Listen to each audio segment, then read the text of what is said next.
निर्देश साफ है। योगी आदित्यनाथ ने भी साफ निर्देश दिया था कि ऐसी जगहों पर जहां जो भीड़ भाड़ वाले इलाके हैं वहां पर विशेष सतर्कता बरती जाए, और ऐसे में जो अपने आला अधिकारी हैं उनके साथ सबसे पहले उन्होंने मीटिंग की और मीटिंग कर उन्होंने निर्देश जारी कर दिए और ये बताया। और एक अहम जानकारी, और अभी भी जो चेकिंग अभियान है वो लगातार जारी है। हर आने जाने वाले की पड़ताल की जा रही है, उनकी जांच की जा रही है और जो भी संदिग्ध पाए जा रहे हैं। और इस वक्त जो हम आपको बताएं कि फरीदाबाद जो टेरर मॉड्यूल है उसको लेकर भी लगातार नए खुलासे हो रहे हैं, लेकिन शिक्षा के बजाय शिक्षा के मंदिर में जहां पर वो डॉक्टर बनने की सीख लेते, डॉक्टरी की पढ़ाई करते और भी बच्चों को डॉक्टर बनाते, वहां पर आतंक की फसल बोई जा रही थी। वहां आतंकी बनाए जा रहे थे, मौत के सौदागर बनाए जा रहे थे। रिपोर्ट देखिए।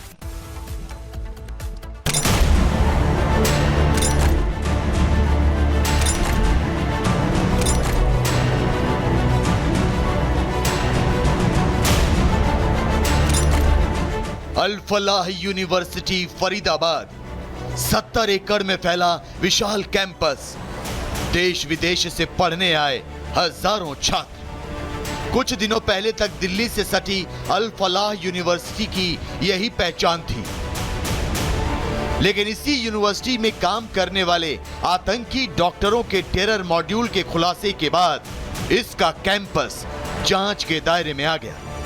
पहले हजारों किलो विस्फोटक की बरामदगी और फिर लाल किले के पास कार ब्लास्ट के बाद पुलिस और जांच एजेंसियों ने यूनिवर्सिटी कैंपस में तफ्तीश शुरू कर दी।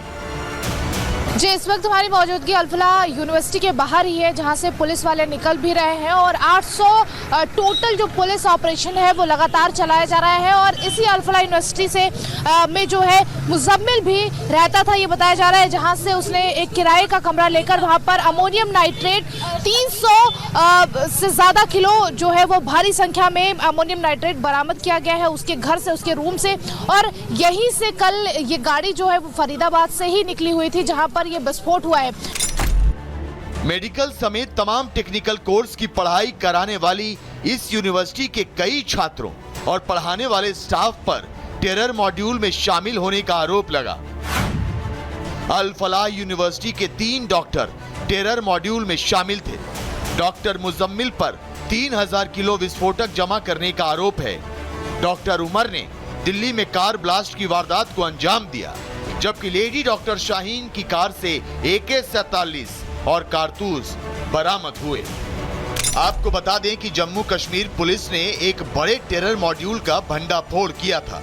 इस मॉड्यूल में जम्मू कश्मीर से लेकर हरियाणा और यूपी तक से आतंकियों की गिरफ्तारी की गई, लेकिन कश्मीर से बाहर इस मॉड्यूल का सबसे बड़ा केंद्र फरीदाबाद की यही अल फलाह यूनिवर्सिटी के रूप में सामने आई।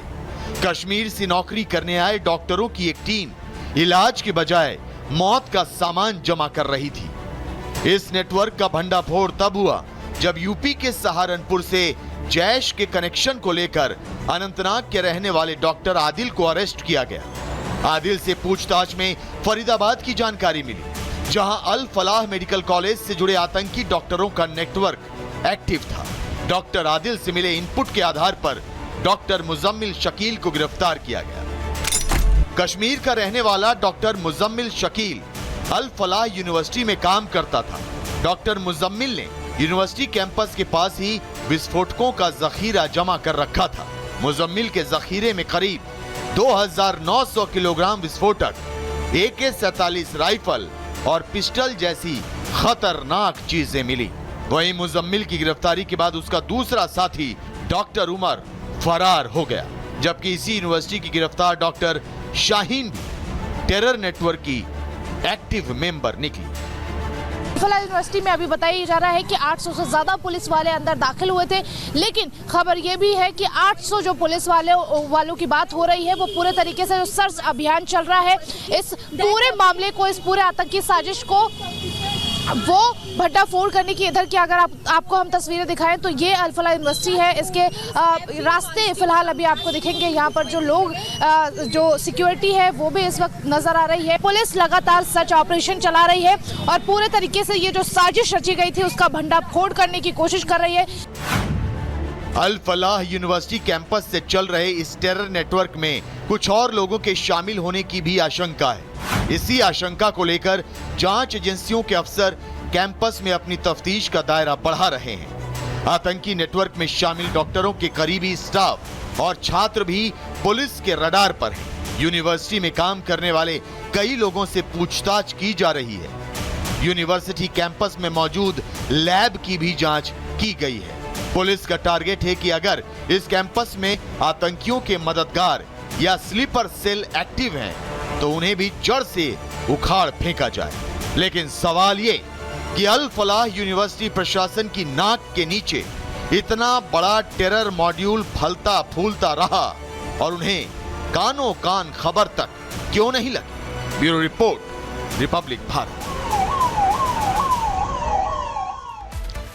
और आज की जो सबसे बड़ी खबर है उसकी तरफ हम आपको लिए चलते हैं। यहाँ पर जिस मॉड्यूल की बात की जा रही थी उस मॉड्यूल में एक कनेक्शन सामने आता है। वो कनेक्शन है एक्सप्लोसिव जो कनेक्शन है उसको लेकर, और जतिन इस वक्त हमारे साथ है। जो विस्फोटक है उसको लेकर कहा जा रहा था कि क्या सिमिलरिटीज है दोनों जगहों पर, जो चीजें मिली क्या वो एक समान थी? बिल्कुल, देखिए फॉरेंसिक रिपोर्ट अभी आना बाकी है, लेकिन इनिशियल फाइंडिंग्स में ये क्लियर हुआ है कि उसी तरीके का जो केमिकल था उसका इस्तेमाल किया गया जैसा केमिकल फरीदाबाद में जो है वो बरामद किया गया। लेकिन सबसे बड़ी बात, इस पूरी इन्वेस्टिगेशन में फॉरेंसिक टीम जो कि पहले दिल्ली पुलिस की काम कर रही थी, क्योंकि एनआईए ने अब इस पूरे मामले को टेक ओवर कर लिया और जैसे ही एनआईए को ये मामला पहुंचा उसके बाद उनकी खुद की फॉरेंसिक टीम यहाँ पर पहुंची। अगर विजय नारुदेश्वर तस्वीर दिखाएंगे, इसके बिल्कुल पैरेलल वाला जो स्ट्रेच है वो अब पूरी तरीके से खाली करा लिया गया, उसको कॉर्डन ऑफ कर दिया गया। उसके पीछे वजह यह है कि एनआईए अब अपनी फॉरेंसिक टीम खुद लेकर यहां पर पहुंचेगी। लेकिन जिस केमिकल की बात की जा रही है जो कि बेहद ज्वलनशील है, उसको लेकर यह बताया जा रहा है कि अगर उसमें ऑयल मिलाकर अगर आप ब्लास्ट करते हैं तो वो बहुत बड़ा धमाका होता है।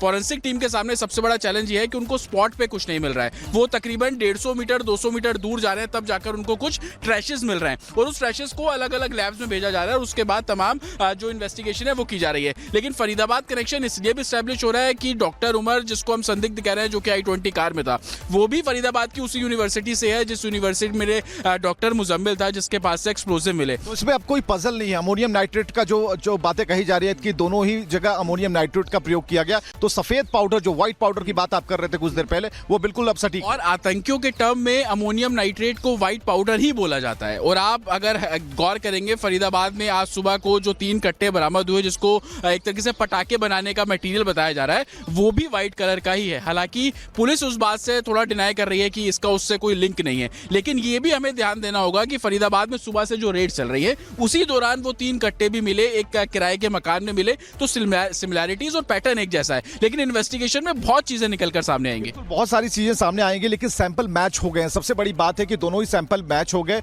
अमोनियम नाइट्रेट की बात की जा रही थी और दोनों जगह पर जो सैंपल प्राप्त हुए थे, लेकिन जिस ऑयल की बात कर रहे हैं, यानी कि जब इसे रिएक्शन, केमिकल रिएक्शन में जब इसे बदला जाएगा तो ये कौन सा, और ऐसी स्थिति में क्या कौन सा ऐसा लिक्विड है, कौन सा ऐसा ऑयल है जिसकी मिलावट के बाद ही इतना बड़ा धमाका होता है कि ना उसमें गंध होती है, ना इसमें स्प्लिंटर की जरूरत होती है, और वो इतना तेज धमाका होता है कि बड़ा विस्फोट कर सकता है। देखिए, यही अब सवाल है फॉरेंसिक के सामने कि अगर ये वो रसायन है उसको जलाने के लिए किस चीज का इस्तेमाल किया गया, क्या फ्यूड ऑयल का इस्तेमाल किया गया। एक टर्म ये भी निकलकर सामने आ रही है क्योंकि दिल्ली में सीएनजी गाड़ियां बहुत ज्यादा है, तो क्या उस ऑयल के जरिए सीएनजी का इस्तेमाल किया गया। इसको लेकर फॉरेंसिक का बहुत क्लियर कहना है कि अभी इनिशियल रिपोर्ट है और हम स्टडी कर रहे हैं, तमाम जो चीजें वो निकलकर सामने आएंगी। क्योंकि इससे पहले जितने भी ब्लास्ट हुए, चाहे देश के किसी दूसरे कोने में, हमने शेल्स देखे, हमने जो छोटे छोटे जो लोहे के सिल्वर कलर के कील्स होते हैं वो हमने देखे।